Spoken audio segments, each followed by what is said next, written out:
সুপ্রিয় দর্শক, বাংলাদেশ টেলিভিশনের নিয়মিত আয়োজন ফ্যাসিবাদের দিনলিপি অনুষ্ঠানে আপনাদের সবাইকে স্বাগত জানাচ্ছি।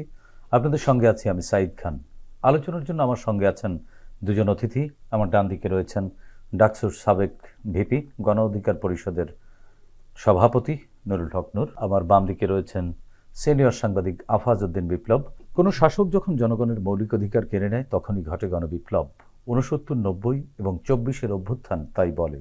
ফেরাউন, হিটলার, মুসোলিনি, স্ট্যালিন, ইদি আমিন, শেখ মুজিব, শেখ হাসিনা এবং সাম্প্রতিক সময়ের বাশার আল আসাদ পৃথিবীর ইতিহাসে অত্যাচারের প্রকৃষ্ট উদাহরণ। মানবজাতির ক্যালেন্ডারের পাতাকে রক্তাক্ত করা দেশ বিদেশের এই শাসকরা জেনে গেছেন অত্যাচারের ফলাফল কি হয়। এ অনুষ্ঠানের মাধ্যমে আমরা তুলে ধরি আওয়ামী লীগের 16 বছরের দুঃশাসন। বিভিন্ন আলোচনার মাধ্যমে আমরা চিহ্নিত করব গত সরকারের স্বৈরাচারী ও ফ্যাসিবাদী নীতির ধরন। এর মাধ্যমে আমরা খুঁজে বের করবার চেষ্টা করব নাগরিক অধিকার নিশ্চিতের পথ, যাতে ভবিষ্যতে আর কোনো শাসক নাগরিক স্বাধীনতাকে লঙ্ঘনের সাহস না পায়। দর্শক, আজ 23 ফেব্রুয়ারি 2025। গত 16 বছরের শুধুমাত্র এই দিনটিতে কি কি ঘটেছিল, অতিথিদের সঙ্গে আলোচনার আগে বিভিন্ন গণমাধ্যম থেকে সংগৃহীত কিছু সংবাদের শিরোনাম দেখে আসি। 2010 টিসিবি নিয়ে কথা হয়, চিঠি চালাচালি হয়, কাজ হয় না। বারবার বলেও শক্তিশালী করা হচ্ছে না প্রতিষ্ঠানকে। শৈলকুপায় বাকিতে হাটবাজারি যারা আওয়ামী লীগ নেতার আত্মীয় বলে কথা। 2011 সিএমসি কামালের শেয়ারের দর 2 বছরে 75 গুণ বৃদ্ধি। 500 শ্রমিক বেকার হয়ে পড়েছে দীঘি নালায়। সিন্ডিকেটের কবলে আটকে আছে কয়েক লাখ বাস। কোটি টাকা রাজস্ব হারাচ্ছে সরকার। 2013 রাজশাহী বিশ্ববিদ্যালয়ের শিক্ষক নিয়োগে যাচ্ছে তাই অবস্থা। বিজ্ঞাপিত পদের চেয়ে 150 শিক্ষক অতিরিক্ত নিয়োগ। 2014 নামে বেনামে সাংসদ বদির বিপুল সম্পদ। সাবেক পানি সম্পদ প্রতিমন্ত্রীর নামে অভিযোগ এবং ধর্ম প্রতিমন্ত্রীর নামেও আছে হজ লাইসেন্স অনুমতি বিষয়ক লেনদেনের অভিযোগ। অ্যামনেস্টির বার্ষিক রিপোর্ট, বিচার বিভাগের উপর সরকারের হস্তক্ষেপ বেড়েছে। মত প্রকাশে বাধা, গুম, সভা সমাবেশের অধিকার সীমিত। 2019 death stocks old Dhaka people at every turn. 10 বছরে নিহত 1590 জন, 16,000 অগ্নিকাণ্ড, বেশিরভাগই বিভিন্ন কারখানা ও factory. 2020 banking sector held hostage by few, CPD. Low middle income groups reel from rising prices. 2021 Ready-made garments exporters under Anti-Corruption Commission scanner. Inquiry into alleged money laundering of 64,000 crores taka a year by ready-made garments factors begins. Anti-Corruption Commission Secretary. Anti-Corruption Commission examines corruption allegations against Election Commission top brass. 2022 তাহিরপুরে আওয়ামী লীগ যুবলীগ সংঘর্ষ, পুলিশের গুলিতে আহত 15। PM orders power gas subsidy cut. দাম বাড়ছে বাজারে, রাজস্ব দ্বিগুণ সরকারের। বছর ঘুরতেই 33 টাকা বেড়েছে লিটারে। 2023 banks excess liquidity plunges further in January. 2024 28 অক্টোবরের ঘটনা প্রবাহ, বিএনপির বিরুদ্ধে 1645 মামলা, গ্রেপ্তার 25,711 জন, সর্বোচ্চ রাজশাহীতে। নুরুল হক নূর, আপনার কাছ থেকে একটু জানতে চাচ্ছি। আমরা একটি সংবাদের শিরোনামে দেখলাম 2011 সালের সংবাদ এটি, সিএমসি কামালের শেয়ারের দর 2 বছরে বেড়েছে 75 গুণ। কিভাবে সম্ভব? 11 সালে শেয়ার বাজারে দরপতন হয়েছে, বিপুল ক্ষতিগ্রস্ত হয় অনেক ক্ষুদ্র বিনিয়োগকারীরা। আমরা দেখেছি অনেক বিনিয়োগকারী আত্মহত্যা পর্যন্ত করে, ছাদ থেকে লাভ দেওয়ার ঘটনাও ঘটেছে মতিঝিলে। আপনি নিশ্চয়ই দেখেছেন। শেয়ার বাজারের দর আসলে কিভাবে বাড়লো বলে আপনি মনে করেন? এটি কি বাড়ানো হলো না অন্য কোনো ম্যানিপুলেশন ছিল এর পেছনে?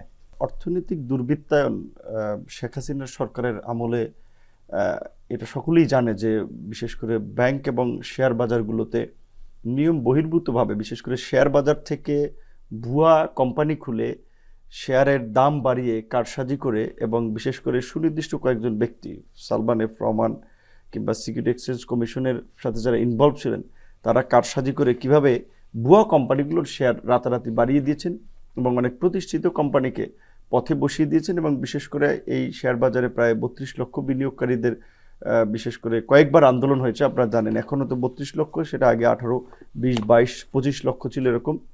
এবং কয়েকবার দরপতনে বিশেষ করে শেয়ার বাজারের সূচক আমরা দেখি এখনও কিন্তু নিম্নমুখী।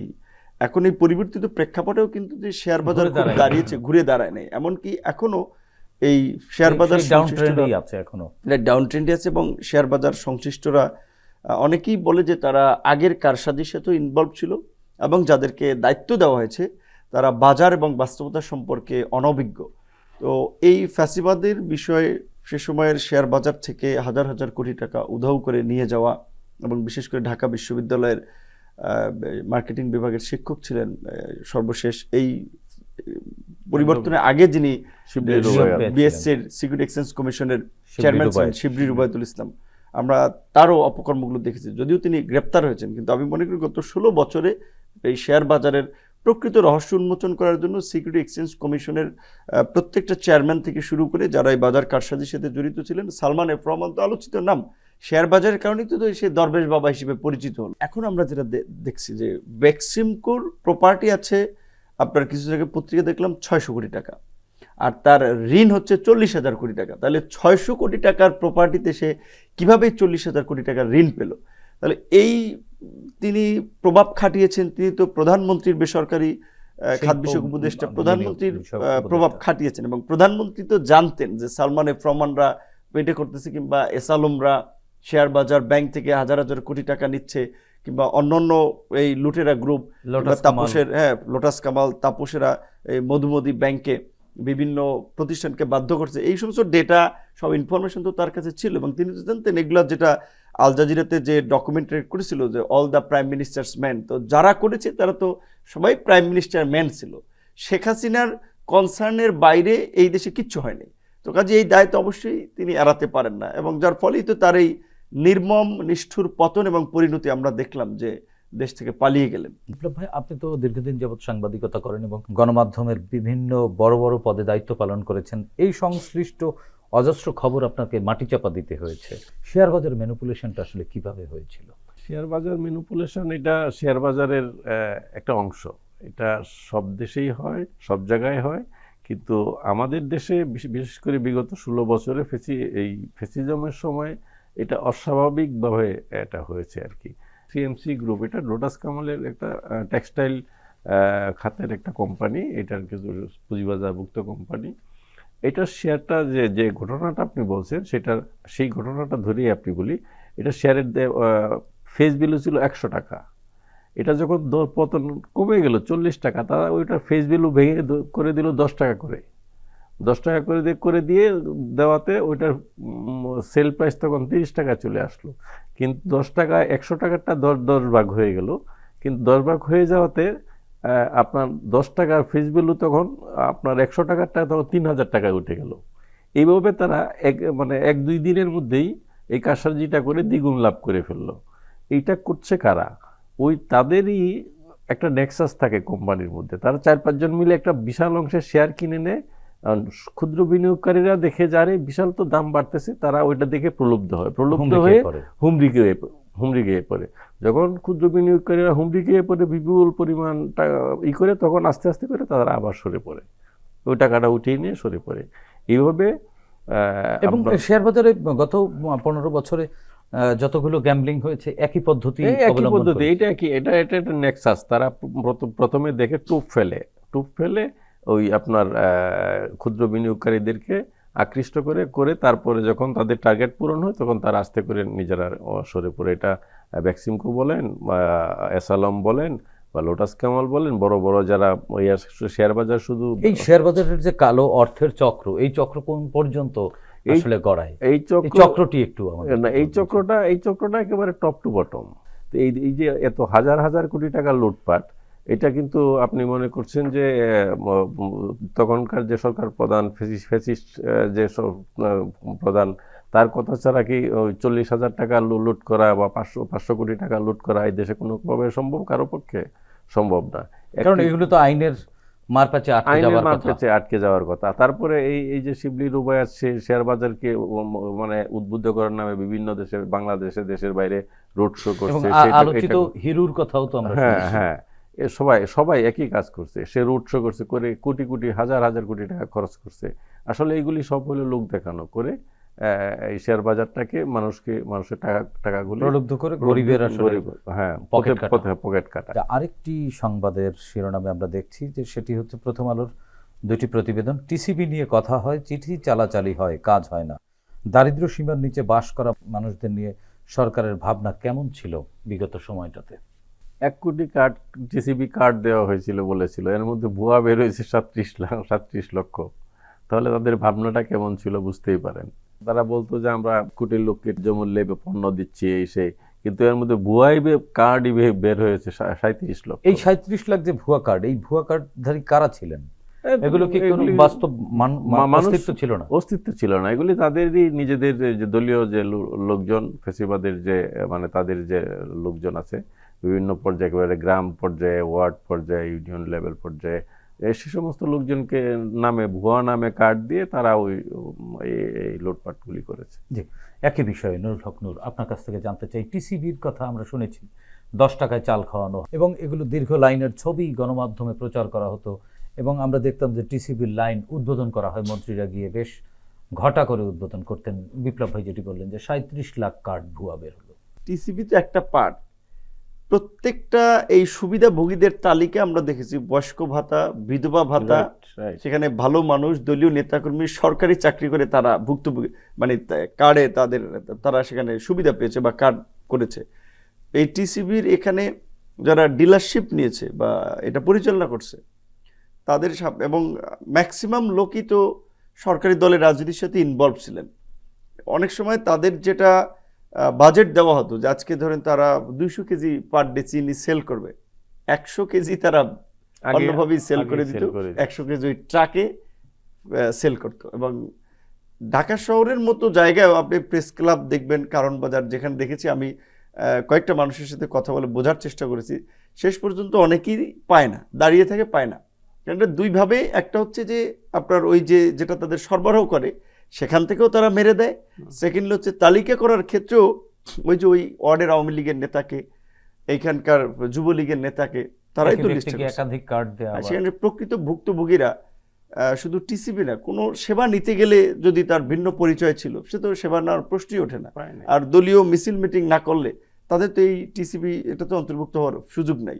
তো এখন আমরা এই টিসিবি সহ এই সরকারের যে সামাজিক সুরক্ষামূলক প্রজেক্টগুলো, ইতিমধ্যেই সমাজ কল্যাণ উপদেষ্টা, বাণিজ্য উপদেষ্টাকে আমরা বলেছি যে ভুয়া কার্ডধারীদেরকে চিহ্নিত করে তাদের কার্ডগুলো বাতিলের পাশাপাশি প্রতারণার দায়ে তাদেরকে শাস্তির মুখোমুখি করা দরকার। এবং একই সাথে আমি মনে করি এটা রাষ্ট্রের একটা মানে করুণ বাজে মেসেজ দেয় যে আপনার ট্রাকের পেছনে, সড়কের পাশে, এইখানে ওইখানে দাঁড়িয়ে লোকজন চাল নিচ্ছে, আলু নিচ্ছে। এটা অনেকের জন্য একটু অসম্মানজনকও, কারণ এটা হতে পারে না। বরঞ্চ সরকার দোকান বা ডিলারশিপ দিতে পারে, যাকে যে তার একটা দোকান থাকবে, ওইখান থেকে মানুষ যারা এই মোটা চাল কিনবে 55 টাকা সে কার্ড থাকবে, কিংবা ওইখান থেকে সে নিবে, এটা সম্মানের সহিত। এই ব্যবস্থাটাও আমার মনে হয় যেটা, কিন্তু দোকান হলো, সেই কার্ড হলো, কিন্তু সেই কার্ড যে আবারও ভুয়া হবে না এরকম। 1 কোটি কার্ডের মধ্যে 37% ভুয়া। তো এই ভুয়া চিহ্নিত করানোর উপায় কি আসলে? তারা তো মনে করেন আওয়ামী লীগের সময় আওয়ামী লীগ সেজে এই ফ্যাসিলিটিস নিয়েছে, এখন যে আবার পরিচয় পাল্টাবে না, সেই নিশ্চয়তা কে দিবে?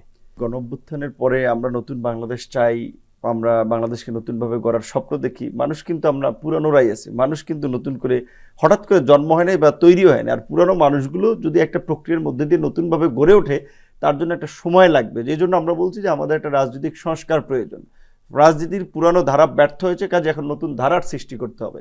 সেক্ষেত্রে এই কমিটমেন্টটা যদি আমাদের প্রত্যেক রাজনৈতিক দলের নেতা কর্মীদের যদি থাকে, যে আওয়ামী লীগের এই পরিণতি থেকে শিক্ষা নিয়ে যে আওয়ামী লীগ যেটা করেছে আমরা সেটা করব না, এই প্রকৃত সুবিধাভোগীর একটা তালিকা, এটা গরিব মানুষ, যারা নিম্ন আয়ের মানুষ, তারা এখানে বেনিফিটেড হোক, এইখানে যদি আমরা ওই একই কাজ করি তাহলে তো আমাদের বিরুদ্ধেও জনগণ দাঁড়াবে। তবে এখানে রাজনৈতিক সদিচ্ছার প্রয়োজন, যারা সরকারে থাকবেন, যারা দায়িত্বে থাকবেন, গোড়া থেকে যদি আমরা এই ব্যবস্থাটা, যেটা ওই টিসিবির ডিলারশিপ পাইতে হলে ঘুষ দেওয়া লাগবে, টাকা দেওয়া লাগবে, সে যদি সঠিক লোককে চুজ না করতে পারি তাহলে তালিকায় 2 নম্বরই এই 9-6 হবেই। সেই ক্ষেত্রে যারা এটা ডিস্ট্রিবিউশনের দায়িত্বে থাকে, তালিকাগুলো করার দায়িত্বে থাকে, সেখানে আমি মনে করি স্বচ্ছতা আনাও দরকার। পুরনো মানুষদের দিয়ে কি স্বচ্ছতা সম্ভব কিনা? আমাদের সদিচ্ছা যদি থাকে, রাষ্ট্র তো আলটিমেটলি রাজনীতিবিদরা চালায়, সেইখানে যদি সঠিক মানুষ জনপ্রতিনিধি হিসেবে নির্বাচিত হয় তাহলে কিন্তু পরিবর্তনটা আসবে। এখানে কাউন্সিলর, ইউপি মেম্বার, চেয়ারম্যান যদি 2 নম্বর লোক হয়, ঘুষখোর লোক হয়, গ্রামের বদমাইশ লোক হয়, তাহলে তো পরিবর্তনটা আসবে না। সুতরাং জনগণের এখানে দায় রয়েছে। আমি শুধু আমলার দোষ দিব, এই এমপি সাহেবের দোষ দিব। জনগণ যদি সঠিক মানুষকে নির্বাচিত করতে পারে, যারা নিজের খাইয়া রাজনীতি করবে, নিজের পকেটের পয়সা খরচ করে জনগণের বিপদ আপদে আগে আসবে, এই ধরনের যদি জনপ্রতিনিধি আমরা রুট লেভেল থেকে বাছাই করতে পারি, তাহলে তো একটা বড় পরিবর্তন আমরা নিজেরা করতে পারি। সেটা আমাদেরও তো এখানে দায় রয়েছে, নাগরিকদের। আরেকটি সংবাদের শিরোনামে দেখলাম সাংসদ বদিসহ আর 2 উপমন্ত্রীর বিপুল দুর্নীতির অভিযোগ পাওয়া গেছে। তাহলে বিগত সময়ে এখন এসে দুর্নীতির সন্ধান পাওয়া গেল, বিগত সময় কেন পাননি? আসলে দুর্নীতি দমন কমিশন তাহলে কি কাজ করেছিল? দুর্নীতি দমন কমিশন তো এটা অনেকেই বলেছে, এটা তো একটা নখদন্তহীন বাঘ ছিল। যদিও 1/11-এর সময় আপনার দুর্নীতি দমন কমিশনকে একটা স্বাধীন সংস্থা হিসেবে শক্তিশালী করার বেশ কিছু পদক্ষেপ নেওয়া হয়েছিল, বিচার বিভাগকে আলাদা করা হয়েছিল। কিন্তু আপনি গত এই 16 বছরে সাংবাদিক হিসেবে আপনারাই তো জেলে গিয়েছেন, এই আন্দোলনের মধ্যেও আমরাও জেলে গিয়েছি। আপনি সাংবাদিক, আমরা রাজনীতিবিদ, আমাদের সাথে যে পুলিশ যে ব্যবহারটা করেছে, এটা তো চোরের সাথে ওইভাবে করে না। আমাদের সাথে যে আচরণ, মানে বলা চলে যে চোরদেরকে যেভাবে গণধোলাই দেয়, সেইভাবে রিমান্ডে নিলে চোখ বাইধা যে যেখান থেকে পারছে কিল দেশে, ঘুষি দেশে, লাঠি দিয়ে গুতা দেশে। তো এই যে একটা অমানবিক আচরণ, আইন শৃঙ্খলা বাহিনী যেটা বলে সরকার পরিবর্তন হয়, আইন শৃঙ্খলা বাহিনী বা প্রতিষ্ঠানে যারা থাকে তারা তো সরকার পরিবর্তন হলেও কাজ করে, কিন্তু এইভাবে তাদেরকে হিংস্র বানিয়েছে, এইভাবে তাদের মধ্যে অমানবিকতার জন্ম দিয়েছিল, যার ফলে মানুষ সবাই টাকার পিছনে ছুটেছে। যারাই রাজনীতি করেছে, ক্ষমতার কাছাকাছি ছুটেছে, সবাই মনে করেছে যে টাকা ইনকাম তার করতে হবে। সো সেখানে রাজনীতিবিদরা, বিশেষ করে সরকারের যারা কাছাকাছি ছিলেন, যারা মনোনয়ন নেওয়ার ক্ষেত্রে টাকা দিয়েছেন, এমপি নির্বাচন করার জন্য পুলিশকে টাকা দিয়েছেন, লোকাল নেতৃবৃন্দকে টাকা দিয়েছেন, কাজেই যে যেভাবে পারছে টাকা পয়সা বৈধভাবে অবৈধভাবে ইনকাম করেছে। শুধু বদি না, বদি আর 2 জন না, আপনি গত এই আপনার অন্তত এই 4টা নির্বাচন যে হয়েছে, 8, 14, আপনার 18 এবং 24, এই 4টা নির্বাচনে যারা এমপি হয়েছে, যারা মেয়র হয়েছেন, এদের বিষয়ে ইনভেস্টিগেশন করলে অন্তত শতকরা, এটা আমার কথা না, আপনার এই আওয়ামী লীগের যে বুদ্ধিজীবী ছিল আপনার আব্দুল গাফফার চৌধুরী, প্রেস ক্লাবের একটি প্রোগ্রামে বলেছিলেন যে আওয়ামী লীগের 82% এমপি মন্ত্রী চোর, দুর্নীতিবাজ, তারা লুটপাট অর্থ পাচারের সাথে জড়িত। গাফফার চৌধুরী আওয়ামী লীগের লোক হইয়া মরার আগে এই কথা বলে গিয়েছেন। তাহলে এটা গাফফার চৌধুরী বলেছিলেন 82%, তো এটা 90% হতে পারে, আমরা ধারণা করতে পারি।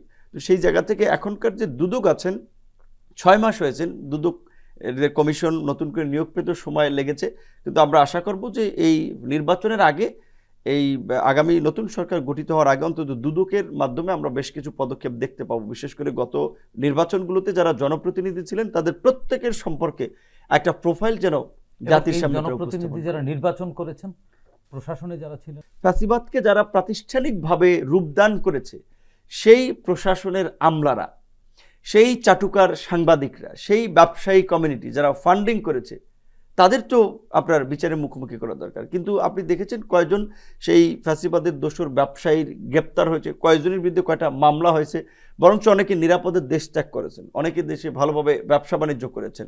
এমনকি এই আমলাদের মধ্যেও এখন পর্যন্ত কতজনকে গ্রেপ্তার করা হয়েছে, কতজন এই সাংবাদিকতার নামে যারা অপসাংবাদিকতা করেছে তাদেরকে গ্রেপ্তার করেছে, তাদের বিরুদ্ধে মামলা করেছে। এই সরকারের কাছ থেকে আমাদের যে প্রত্যাশা ছিল বা বিপ্লব পরবর্তীতে, যে পৃথিবীর বিভিন্ন দেশে যেখানে গণ অভ্যুত্থান বা বিপ্লব হলে স্বাভাবিকভাবে যারা সরকার গঠন করে তাদের যে টেস্ট থাকে, সেখানে যারা এই পূর্বের রেজিমের সাথে যারা ইনভলভ থাকে, তাদের অন্তত হাজার হাজার লোককে খালি হাতে চাকরি থেকে বাড়ি ফিরে যেতে হয়। তাদের যারা গুরুতর অপরাধের সাথে যারা জড়িত তাদেরকে সরাসরি অনেককে ফায়ারিং স্কোয়াডে আপনার তাদের মৃত্যুদণ্ড দেওয়া, অনেকে ফাঁসি কার্যকর করা হয়, অনেককে যাবজ্জীবন কারাদণ্ড দেওয়া হয়। এই সময় এইগুলো কিন্তু হচ্ছে না। তো এটা না হওয়ার ফলে কিন্তু ওই ফ্যাসিবাদের সাথে যারা আর্থিকভাবে, সেটা সাংবাদিকতার মাধ্যমে, ব্যবসায়িক কোটায়, আমলার কোটায় যারা লিঙ্ক ছিলেন, এখন কিন্তু তারাই আবার সবল হয়ে উঠতেছেন, যেটা কিন্তু আমাদের আগামীতে নতুন চ্যালেঞ্জের একটা কারণ হয়ে দাঁড়াবে বলে আমি মনে করি। বিপ্লব ভাই, আপনার কাছ থেকে একটু জানতে। চেঞ্জটা যে আমরা করব, আমরা চেঞ্জ চাচ্ছি, উত্তরণ চাচ্ছি, কাদের দিয়ে করব তো সেই যে লোকগুলি আছে, আমাদের যে কাঠামোর ভিতরে যে লোকগুলি আছে, পুরো সেই আমলাদের দিয়েই করব। আমরা কি একটি আমলাকেও কি আমরা শাস্তি দিতে পেরেছি? একটি আমলাকে চিহ্নিত করে আমরা কি জবাব চেয়েছিলাম? না, কোনো আমলার কাছে জবাব চেয়েছি, বরং উল্টো তারা মাঝখানে সংস্কার করার জন্য যে কমিশন করছে, সেখানে উল্টো তারা বিক্ষোভ করে, তারা সচিবালয়ে বিক্ষোভ করে একটা অচল অবস্থার সৃষ্টি করছে। তারা এই অবস্থার মধ্যেও তারা এত আস্ফালন দেখাতে পারছে। তার মানে তাদের দিয়ে আমরা কি চেঞ্জ করব? তো আমরা যদি ওই জায়গাটায় হাত না দিতে পারি, যে আমরা ওই জায়গাটার মধ্যে যদি কঠোর না হতে পারি, তাহলে আমার মনে হয় যে খুব বেশি চেঞ্জ আশা করা যাবে বলে আমার মানে কাছে। নুরুল হক নূর আরেকটি কথা বলেছেন যে নতুন ধরনের চ্যালেঞ্জ জন্ম নিতে পারে। আমরা চাচ্ছি সংস্কার, কিন্তু যাদের দিয়ে করাবো তারা চাচ্ছে না, তারা আগের মতো চাচ্ছে। চ্যালেঞ্জটা তো এখানেই হবে তখন। কিছুদিন আগে আয়নাঘরের যে ছবি, ধ্বংসাবশেষের ছবি জাতির সামনে অন্তর্বর্তীকালীন সরকার উন্মোচন করেছেন, কিন্তু যারা হারিয়ে গেছেন, যাদের দ্বারা এই হত্যাকাণ্ডগুলো ঘটেছে, তারা কি শুধু 2-4 জন? যারা এগুলি করেছে তাদের খুব চিহ্নিত, একেবারেই চিহ্নিত, এবং তাদেরকে শাস্তির আওতার আনাটা একেবারে অপরিহার্য, সেটাও বলেছেন কালকে এটা গতকালকেই পরিদর্শন করেছেন, এবং বলেছেন যে তাদেরকে শাস্তির আওতায় অবশ্যই আনতে হবে এবং আনা হবে। এটার বিচার অবশ্যই হতে হবে। এই যুগে যারা আইএমএ জাহেলিয়াত প্রতিষ্ঠা করছে তাদের শাস্তি না হওয়ার তো কোনো কারণ নেই। যে আরেকটি বিষয় আপনার কাছে জানতে চাই বিপ্লব ভাই, আমরা একটি সংবাদে দেখলাম বছর ঘুরতে সয়াবিন তেলের লিটারে বেড়েছে 33 টাকা এবং নিত্যপণ্যের দাম প্রতিনিয়তই বাড়ছে। সরকার নিয়ন্ত্রণ করতে ব্যর্থ হচ্ছে বারবার। মুদি মনোহরি আইটেমগুলোতে দাম বাড়ার পর আর কমে না।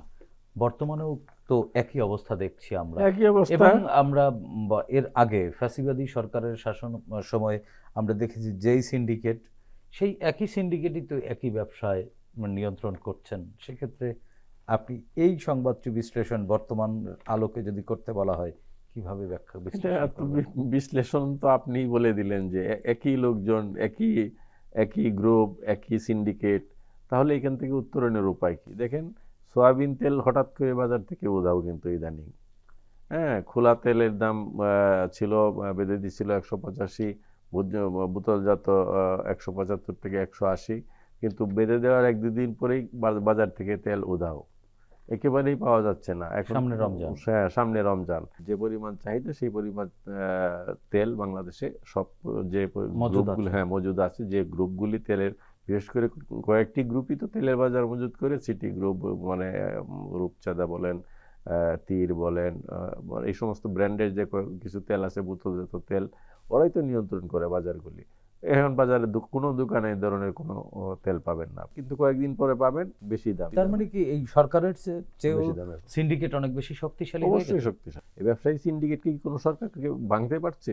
আপনি বলেন, এই ব্যবসায়ী গ্রুপেরই একজন নেতা ফ্যাসিস্ট হাসিনার পতনের একদিন আগে বলেছিল, মাননীয় প্রধানমন্ত্রী, আমরা আপনার সাথে আছি, এখনো আছি, জীবনেও থাকবো এবং মরণের পরেও থাকবো আপনার সাথে, এই কথা বলেছিলেন ওই ব্যবসায়ী। কিন্তু সেই ব্যবসায়ী এখনো বহাল তবিয়তে আছে, তার কিচ্ছু হয়নি, একটি চুলও তার নড়েনি, এবং দাপটের সঙ্গে এখনো ব্যবসা করে যাচ্ছেন। কিছু করতে পারছেন? পারেননি। এই যে অ্যাসালম গ্রুপ দেশ থেকে এত টাকা নিয়ে গেল, তার বিরুদ্ধে কিছুই করতে পারছেন? কারণ সে ওইভাবে কাজটা করে গেছে, তাকে কিছুই করতে পারবেন। সে বাংলাদেশ নাগরিক কিনা, আপনি তাকে ওই ফ্যাসিলিটিসটা আগে দিয়েই দিচ্ছেন, নাগরিকত্ব সারেন্ডার করে সে সব কিছু করে বাংলাদেশ থেকে এত পরিমাণ টাকা নিয়ে গেছে যে তার এখন আর তাকে ধরার চর বাইরে। এখন এই ব্যবসায়ীদের দ্বারা কাছে যদি প্রশাসন, সরকার জিম্মি থাকে, তাহলে তাদের কাছ থেকে কিভাবে উত্তরণ হবে? এটার জন্য দরকার রাজনৈতিক সরকার এবং রাজনৈতিক কমিটমেন্ট জনগণের দ্বারা। জনগণের সাথে কমিটমেন্ট যদি ওই রকম থাকে এবং সেরকম সিদ্ধান্ত বোল্ডলি নিতে পারে, তাহলে পরেই এর থেকে উত্তরণ সম্ভব। একই বিষয়ে নুরুল হক নূর, আপনার কাছে প্রশ্ন, সরকারের চেয়ে কি সিন্ডিকেট শক্তিশালী? যে ফ্যাসিবাদী হাসিনাকে মৃত্যুর পরেও থাকবার প্রতিশ্রুতি দেয়া সেই ব্যবসায়ীরা এখনো বহাল তবিয়তে, তাদের কিছুই করা যায়নি, এবং এই সরকারও এক প্রকার অসহায় বিলাপ করছেন। আমরা তো বলতে চাই গণতান্ত্রিক রাষ্ট্রের মালিক জনগণ, কাজেই জনগণের চেয়ে শক্তিশালী সরকারও না, ব্যবসায়ীও না। কিন্তু বাস্তব চিত্রে তো দেখা যায়, যেটা আমাদের আফাজ ভাই বলেছে, যে এই দেশে গত অন্তত এই 5 দশকের রাজনীতি এবং সরকার বিশ্লেষণ করলে যে ব্যবসায়ীরা, বিশেষ করে যারা সিন্ডিকেট এবং অসাধু চক্র, তারা শক্তিশালী, এবং তাদের আপনার শিকল একেবারে সরকার উচ্চ পর্যায় পর্যন্ত বাঁধা থাকে, যার ফলে সরকার পরিবর্তন হয়, রাজনৈতিক অবস্থার পরিবর্তন হয়, কিন্তু এই ব্যবসায়, এই লুটেরা মাফিয়া, এই দুর্বৃত্ত চক্রের পরিবর্তন হয় না। হয়তো সে আগে একটা নামে ব্যবসা করতো, পরে আরেকটা নামে ব্যবসা করছে, কিন্তু তাদের ব্যবসা বাণিজ্য সবকিছু চলে। যেটা ভাই বলেছে, এই সুযোগটি তো রাজনীতিকদের হাত ধরেই সৃষ্টি হয় না? অবশ্যই রাজনৈতিক ব্যাকআপ ছাড়া তো এই দুর্বৃত্তায়ন সম্ভব না। ধরেন এখন যারা রাষ্ট্র পরিচালনা আছে কিংবা প্রভাবশালী ব্যক্তিবর্গ আছে, এখন তাদেরকে সাপোর্ট দিয়ে ওই দুর্বৃত্ত মাফিয়া লুটেরা ব্যবসায়ীরা তাদের এই লুটপাট এবং দুর্বৃত্তায়ন অব্যাহত রাখবে। আবার নতুন কেউ আসলে তাকে দিয়ে সেটা রাখবে। তো সুযোগটা তো রাজনীতিবিদরা করে দিচ্ছে, কিন্তু সাফারিংসটা তো জনগণের, সাফারিংটা জনগণ হয় এইখানে। এই জন্য বলছি যে আমাদের দেশের কিন্তু আমরা জনগণ তো একটি গণ অভ্যুত্থান, এই ছাত্র জনতা মিলিতভাবে এই সকল অন্যায়ের বিরুদ্ধে বুক পেতে দিয়েছিলাম, আমরা মরতে দেখেছি জনগণকে। সেটা তো একটা বাস্তবতা ছিল যে মানুষ একটা বৃহৎ পরিবর্তনের আকাঙ্ক্ষা নিয়ে মানুষ নিজের জীবনকে তুচ্ছ করে রাজপথে ঝাঁপিয়ে পড়েছিল, কিন্তু মানুষ তো বারবারই হতাশ হয়েছে, প্রতারিত হয়েছে। সেটা আপনি ৭১-এর এবারও কি মুক্তিযুদ্ধের আমরা কথা বলেন, প্রতারিত হলাম? ৯০-এর কথা বলেন, ২৪-এর কথা বলেন, এইবার প্রতারিত হয়েছে কিনা এখনই বলা যাবে না, সামনে আরেকটু গেলে বোঝা যাবে। তবে সামগ্রিক পরিবেশ পরিস্থিতি মনে হয় যে এইবার জনগণ একটু বেঁকে বসেছে। এইবার প্রতারিত হওয়ার সুযোগ বোধহয় খুব নাই, হয়তো সাময়িক কিছু ড্যামেজ বা সাময়িক কিছু বিভ্রান্তি তৈরি হতে পারে। যেমন আফাজ ভাই যেটা বলেছে, হ্যাঁ ওই ব্যবসায়ীর কথা, বাংলাদেশের এই আবাসন খাতে সবচেয়ে স্বীকৃত ভূমিদস্যু হিসেবে পরিচিত, লুটেরা মাফিয়া অর্থ পাচারকারী হিসেবে পরিচিত বসুন্ধরা গ্রুপ। সেই বসুন্ধরা গ্রুপ কিন্তু আওয়ামী লীগের আমলে যেটা বলেছে যে প্রকাশ্যে এই ছাত্র আন্দোলনের বিরুদ্ধে দাঁড়িয়ে যারা আন্দোলন করছে গণতান্ত্রিকভাবে ১৬ বছর, বিএনপি জামাতের বিরুদ্ধে বলেছে। সেখানে বিএনপি জামাতের নেতারা দেখেছেন বসুন্ধরা নিয়ে বসুন্ধরার গ্রেপ্তার কিংবা তাদের সম্পদ বাজেয়াপ্তের ব্যাপারে জোরালো অবস্থান আছে? নাই, রাজনীতিবিদ দেখবেন না। জামাতের আমির তাদের প্রতিষ্ঠান পরিদর্শন করেছে। হ্যাঁ, এমনকি আমাদের এই ছাত্র আন্দোলনের যারা লিডার তাদের মুখ থেকে জোরালো বক্তব্য এসেছে, বসুন্ধরার মতো মাফিয়া লুটেরার গোষ্ঠীর বিরুদ্ধে আসে নাই। তারপরে আসেন যারা এই আবাসন থেকে অন্যান্য অবকাঠামোগত, এই যে ওরিয়ন গ্রুপ, এই যে ভাই বলছে যে সয়াবিন আমদানি করে ৬টা কোম্পানি, টিকে, দাদা, সিটি, এরকম কয়েকটা কোম্পানি হঠাৎ করে আপনার বাজার থেকে সয়াবিন উধাও এবং বাণিজ্যমন্ত্রীর সাথে বসে টসে ৮ থেকে ১০ টাকা বাড়াই দিল। বাণিজ্যমন্ত্রীও সেটা বাড়িয়ে দিলেন। তিনি চিন্তা করলেন না যে এই অভ্যুত্থান পরবর্তী রাজনৈতিক সরকারও ৮ টাকা এইভাবে বাড়াতে অনেক ক্ষেত্রে সাহস করে না, তারা বাড়িয়ে দিলেন। এবং তিনি ওই সিন্ডিকেটকে উৎসাহিত করলেন যে আপনার এই সয়াবিনের সংকটের কথা বলে। সরকারের কাছ থেকে যদি এই বক্তব্যটা আসে তাহলে তো মার্কেটে ক্রাইসিস তো পড়ে যাবে, আরও তো তারা স্টক করবে। সেক্ষেত্রে আমরা দেখতেছি না যে সরকারের যারা দায়িত্বশীল আছেন তারা এটা সঠিকভাবে হ্যান্ডেল করতেছেন। এবং এই যে এই ওরিয়ন, দাদা, নাবিল গ্রুপ, এই যে সমস্ত আপনার এই যে কয়েক লক্ষ কোটি টাকা ব্যাংক থেকে যারা ভুয়া কাগজপত্র উপরে নিয়ে গেলেন, দেশ থেকে পাচার করেছেন, আওয়ামী লীগের কয়েকজন নেতাকর্মী গ্রেপ্তার হয়েছে, খুব বেশি উল্লেখযোগ্য নেতাকর্মী গ্রেপ্তার করা হয়নি এই গণঅভ্যুত্থানের সরকার। লুটেরা ব্যবসায়ীদের কয়জন গ্রেপ্তার করেছে, বরঞ্চ আইওয়াস কয়েকজনকে গ্রেপ্তার করেছে।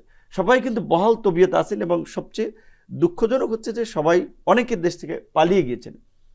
আমরা এইটুকু বলতে পারি যে যারা কম্প্রোমাইজ করে তাদেরকে রক্ষা করার চেষ্টা করছেন তারা জনগণের সামনে তাদের মুখোশ আমরা উন্মোচন করব। এই মাফিয়াদের শুধুমাত্র এইবার আমরা গণহত্যার বিচার না, আমরা বাংলাদেশের গত এই ১৬ বছর থেকে শুরু করে ৫৩ বছরে যারা লুটপাট করেছে, অর্থনৈতিক দুর্বৃত্তায়ন ঘটিয়েছে, তাদেরও আমরা বিচার দাবি করছি এবং তার জন্য আমরা রাজনৈতিক আন্দোলন গড়ে তুলব। নুরুল হক নূর, তরুণ রাজনীতিক, তিনি যে প্রত্যয় ব্যক্ত করলেন যে এবার বাধ্য করা হবে, আদৌ কি সম্ভব হবে? আগে রাজনীতিবিদরা রাজনীতি করত, ব্যবসায়ীরা ব্যবসা করত, যার ফলে এই দুর্বৃত্তায়ন ছিল না। কিন্তু একটা সময় এসে ব্যবসায়ী রাজনীতিবিদ সব একই হয়ে গেল। যিনি ব্যবসায়ী তিনি রাজনীতিবিদ, যিনি রাজনীতিবিদ তিনি ব্যবসায়ী, যার ফলে এই দুর্বৃত্তায়নগুলি হচ্ছে। এখন এই ২৪-এর অভ্যুত্থানের পর যে আমাদের প্রত্যাশা, আমরা মনে করি যে রাজনীতিবিদরা রাজনীতি করবে, ব্যবসায়ীরা ব্যবসা করবে। সেই জায়গায় যদি আমরা যেতে পারি তাহলে এই জায়গা থেকে উত্তরণটা সম্ভব আমার মনে হয়। জি, ধন্যবাদ আফাজউদ্দিন বিপ্লব, ধন্যবাদ নুরুল হক নূর, আপনাদের দুজনকেই। প্রিয় দর্শক, ৩৬ জুলাইয়ের গণ অভ্যুত্থানের মাধ্যমে ছাত্র জনতা এই মাটির গর্ভে যে নতুন আলো প্রবেশ করিয়েছে তা ধরে রাখবার দায়িত্ব শুধু সরকারের একার নয়, আমাদেরও। বিভিন্ন স্থানে ঘটে যাওয়া মব ভায়োলেন্স, মব জাস্টিস ফ্যাসিবাদী সংস্কৃতিরই অংশ। সুশাসনের প্রয়োজনে দীর্ঘদিনের চর্চিত এই ফ্যাসিবাদী সংস্কৃতি থেকে বেরিয়ে এসে আইনের আশ্রয় নিতে হবে আমাদের। আসুন আমরা সুনাগরিকের পরিচয় দেই, ফ্যাসিবাদকে রুখে দেই। দর্শক, দেখা হবে আগামী পর্বে নতুন অতিথির সঙ্গে। ততক্ষণ পর্যন্ত ভালো থাকুন, সুস্থ থাকুন, বাংলাদেশ টেলিভিশনের সঙ্গেই থাকুন। খোদা হাফেজ।